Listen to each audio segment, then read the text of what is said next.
कारावास में बताते हैं कि उनके टाइम जेलर था डेविड बेरी। डेविड बेरी ने तो ये तक कह दिया था कि दुनिया में तो एक ही भगवान होता है जो ऊपर आसमान में रहता है, लेकिन पोर्ट ब्लेयर में दो भगवान हैं, एक तो वो ऊपर वाला और एक मैं। खैर, अब आप जेल के अंदर आ चुके हो, सबसे पहला काम है नहाना। नहाने के टाइम आपको ऐसी एक लंगोट ही पहननी होगी। ऑब्वियसली कोई बाथरूम नहीं मिलेगा, कोई प्राइवेसी नहीं मिलेगी, बस खुलेआम सबके सामने नहाना है। जो पानी यूज करना होगा वो भी समुद्र का ही खारा पानी होगा। नहाते हुए भी आपको जमादार से ऑर्डर मिलेगा कितना पानी लेना है, कब खुद को रगड़ना है और कब खुद पे पानी डालना है, एक्सेट्रा एक्सेट्रा। 3 कटोरे पानी से ज्यादा पानी भी नहीं मिलेगा किसी को, और अगर आपने ज्यादा पानी ले लिया तो उसकी कीमत खतरनाक मार से चुकानी होगी। अब जेल में एंट्री के बाद आपको इनमें से एक तरह की हथकड़ी पहनाई जाएगी, चेन फेटर्स, बार फेटर्स या क्रॉस बार फेटर्स, और बिना कुछ पूछे सीधा आपको घसीटकर सेल्स के अंदर पटक दिया जाएगा। लेकिन ये तो सिर्फ शुरुआत है, असली खेल तो कल शुरू होगा जब आपको मिलेगा काम। सुबह 6 बजे आपको बाहर लेके आया जाएगा और अलग अलग तरह के कामों में लगा दिया जाएगा। काला पानी जेल में रोज गाड़ी भर के हजारों नारियल आते थे और कैदियों को 4 अलग अलग ग्रुप्स में डिवाइड किया जाता था। पहले ग्रुप का काम है नारियल छीलना। अब आपको लगेगा अरे नारियल छीलने में तो क्या ही है, ये तो मैं 1 सेकंड में कर दूं, पर आपको बता दूं ये नारियल आपको हाथ से छीलने होंगे। वीर सावरकर ने अपनी बुक मेरा आजीवन कारावास में बताया है कि कैसे नारियल छीलते वक्त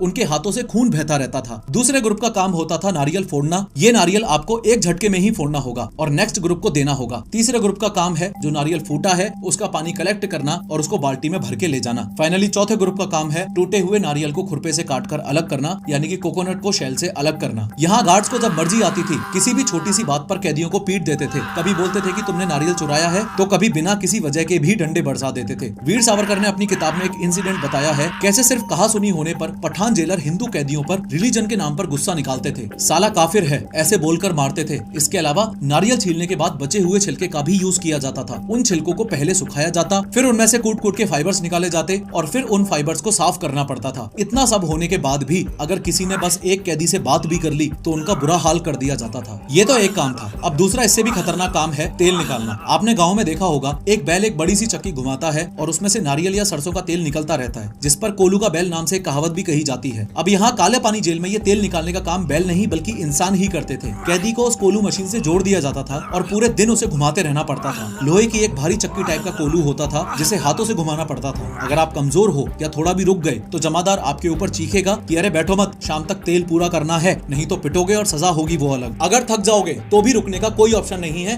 क्योंकि उस दिन का तेल निकालने का कोटा तो पूरा करना ही पड़ेगा। वीर सावरकर ने अपनी बुक में बताया है कि कई कैदियों को तो खुद उन्होंने अपनी आंखों से देखा जो वही कोलू चलाते चलाते बेहोश हो जाया करते थे। किसी के हाथ छिल जाते, किसी के पैरों से खून निकलता, लेकिन अगर कोटा पूरा नहीं होता था तो खाना तक भी नहीं मिलता था। अब ये मैं बार बार किस कोटा की बात कर रहा हूँ तो आपको बता दूं, इस तरह कोलू से आपको रोज 30 पाउंड यानी कि 14 लीटर के आसपास तेल निकालना कंपलसरी था। वैसे तो काला पानी में एक रूल बुक भी थी जिसमें लिखा था कि कैदी सुबह 6 से 10 काम करेगा, 10 से 12 लंच करेगा और फिर दोपहर 12 से शाम 5 बजे तक फिर से काम करेगा। लेकिन कोलू का काम किसी रूल को नहीं मानता था। यहाँ ना कोई लंच होता था ना कोई छुट्टी। खाना कब आएगा पता नहीं, अगर आया भी तो गेट 1 सेकंड के लिए खुलेगा और तुरंत बंद भी कर दिया जाएगा। ना पानी मिलता था, ना बैठने का टाइम, ना खाने की फुर्सत। कई कैदी तो एक हाथ से रोटी का टुकड़ा तोड़ते थे और दूसरे हाथ से कोलू घुमाते रहते थे। इसका सीधा मतलब ये है कि आपको सुबह 6 बजे से लेकर शाम को 5 बजे तक लगभग 11 घंटे तक बिना रुके कोलू चलाते रहना है। सिर्फ 2 कटोरे पानी में, ना कोई वॉशरूम ब्रेक, ना कोई बैठने की छूट। और अगर आपका 30 पाउंड तेल निकालने का कोटा शाम तक पूरा नहीं हुआ तो आपको रात भर वही काम करते रहना पड़ेगा जब तक कोटा पूरा ना हो जाए। थक जाओ, गिर जाओ, कोई फर्क नहीं पड़ता। यहाँ सिर्फ कोटा मैटर करता है। बुखार, सिर दर्द, उल्टी या लूज मोशंस, ये सब यहाँ किसी को बीमारियां नहीं लगती थी। ये बस काम चोरी करने के बहाने माने जाते थे। अगर आप बीमार हो तो भी आपको हॉस्पिटल नहीं सीधा कोलू के पास ही ले जाया जाएगा, और अगर आपने बीमार होते हुए भी काम नहीं किया तो पिटाई अलग से होगी। कई बार तो ऐसा भी होता था कि कैदी लूज मोशंस के चक्कर में बेहाल था, लेकिन उसे उसी हालत में कोलू चलाते रहना पड़ता था। वहाँ इंसान को इंसान नहीं, जानवर भी नहीं, उससे भी नीच समझा जाता था। ऐसा एक केस वीर सावरकर की सेम बुक मेरा आजीवन कारावास में मेंशन्ड है। एक बार एक कैदी को माइग्रेन हो रहा था। माइग्रेन को पुराने टाइम में आधी सीसी का रोग कहते थे। कोलू में तेल निकालते निकालते वो एक बार अपना सिर दीवार में मारता, एक बार कोलू चलाता, फिर से सिर दीवार में मारता और फिर से कोलू चलाता। कुछ टाइम बाद एक हिंदू डॉक्टर ने हिम्मत दिखाते हुए कहा, मैं इसे ऑब्जर्वेशन के लिए हॉस्पिटल ले जाता हूँ। लेकिन जैसे ही अंग्रेज ऑफिसर को ये बात पता चली, उसने गुस्से में चिल्ला के बोला, मुझसे बिना पूछे कैसे लेके जा रहे हो, वापस इसे कोठरी में डालो और काम पे लगा दो साले को। इंदु भूषण रॉय सिर्फ 17 साल के एक टीनेजर ही थे। जब उन्हें आजादी की लड़ाई में शामिल होने की वजह से काला पानी जेल में भेज दिया गया, उन्होंने भी वही सब झेला जो बाकी पॉलिटिकल प्रिजनर्स झेल रहे थे, भूख, मार,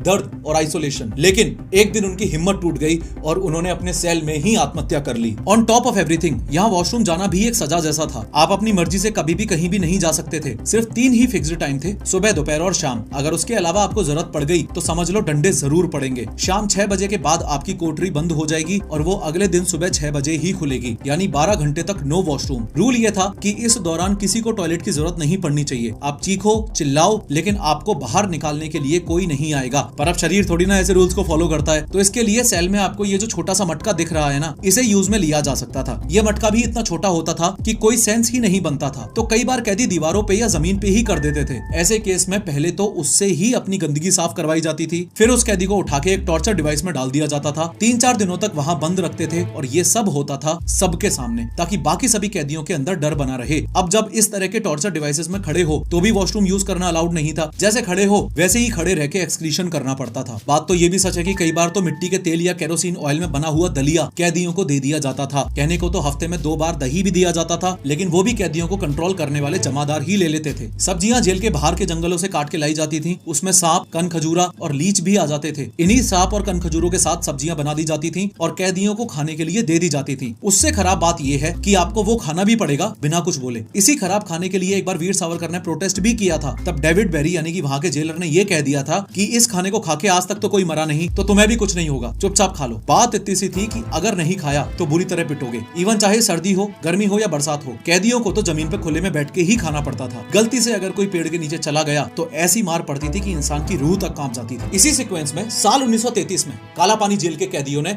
एक हिम्मत का काम किया। उन्होंने जेल के गंदे और घटिया खाने के खिलाफ एक हंगर स्ट्राइक चालू कर दी और ये स्ट्राइक सिर्फ 1-2 दिन नहीं, पूरे 45 दिनों तक चली। एक भी कैदी ने हिम्मत नहीं तोड़ी, किसी ने भी खाना नहीं खाया। तब ब्रिटिशर्स ने एक नया तरीका निकाला, फोर्स फीडिंग का। कैदी को एक बेड पर लिटाया जाता, उसका सिर थोड़ा सा ऊपर कर लिया जाता, जमादार उसके हाथ पैर पकड़ लेते ताकि वो हिल भी ना सके। फिर आता था एक डॉक्टर जो एक पतली सी रबर ट्यूब उसके नाक के थ्रू उसके गले में घुसा देता था और उस ट्यूब के जरिए अंडे, दूध और चीनी का एक लिक्विड जबरदस्ती उसके गले में डाल दिया जाता था। लेकिन कई बार वो ट्यूब फुट पाइप की जगह विंड पाइप में चली जाती थी और जो दूध है वो लंग्स में चला जाता था। महावीर सिंह, मोहन किशोर नामदास, मोहित मोइत्रा जैसे वीर स्वतंत्रता सेनानी इस फोर्स फीडिंग की वजह से ही शहीद हो गए थे। और हाँ, अगर किसी भी कैदी की मौत हो जाती थी तो उसे एक बैग में पैक करके समंदर में फेंक दिया जाता था। याद है मैंने आपको बताया था कि कालापानी जेल की आउटर वॉल्स बहुत ज्यादा ऊंची नहीं थी। उसका रीजन भी उतना ही स्केरी है, क्योंकि ब्रिटिशर्स को पता था अगर कोई कैदी भाग भी गया तो भाग के जाएगा कहां। एक बार ड्रोन शॉट में ध्यान से देखो, जेल के एक साइड में है समंदर और दूसरी साइड है घना जंगल, और उस जंगल में रहते हैं जरावा ट्राइब के लोग जो आउटसाइडर्स को बर्दाश्त नहीं करते। इस ट्राइब के लोग आउटसाइडर्स को तुरंत मार देते थे। तो अगर कोई बंदा समुद्र में नहीं डूबा तो जंगल में जाके मार दिया जाएगा। यानी भागने का मतलब एक सिंपल सा शब्द है, मौत। कैदियों को पूरे 1 साल में सिर्फ एक बार अपने घर लेटर भेजने की इजाजत मिलती थी। वो लेटर भी लिफाफे में नहीं होता था, खुला ही होता था। हर ऑफिसर उसे पढ़ता था और अगर ऑफिसर को सही लगा तभी वो लेटर भेजने दिया जाता था। लिखते वक्त आप जेल का कोई जिक्र नहीं कर सकते थे और ये छूट सिर्फ उन्हीं को मिलती थी जिन्हें पूरे साल भर में एक भी पनिशमेंट ना मिली हो। और सबसे अजीब बात, लेटर का साइज सिर्फ 1 अंगूठे के बराबर हो सकता था। एक फ्रीडम फाइटर होतीलाल वर्मा ने जेल के अंदर से एक लेटर लिखा, चुपके से, जैसे तैसे करके उसे जेल से बाहर पहुंचा दिया। वो लेटर सुरेंद्र नाथ बनर्जी तक गया जो उस वक्त के एक बड़े नेशनलिस्ट लीडर थे। उन्होंने उस लेटर को अपने न्यूज़पेपर द बंगाली में छापा और फिर क्या, ब्रिटिश काउंसिल में हंगामा मच गया। जेल के अंदर जो हो रहा था वो पहली बार दुनिया के सामने आया, लेकिन बदकिस्मती से कैदियों के ऊपर हो रहे अत्याचार के मामले में जेल के अंदर कोई खास सुधार नहीं हुआ। अब अगर सजा की बात करूं तो ये बोरे से बनी हुई एक ड्रेस थी जो पनिशमेंट के टाइम पहननी होती थी। एंड टॉर्चर का जो सामान था जैसे chains, shackles, iron grills, flogging stands और तेल निकालने वाले कोलू, वो सब सीधा इंग्लैंड से इंपोर्ट किया गया था। साल 1937 में महात्मा गांधी और रविंद्रनाथ टैगोर के एफर्ट्स के बाद कालापानी जेल के ज्यादातर कैदियों को रिहा कर दिया गया। लग रहा था कि अब ये नरक का दरवाजा हमेशा हमेशा के लिए बंद हो गया है,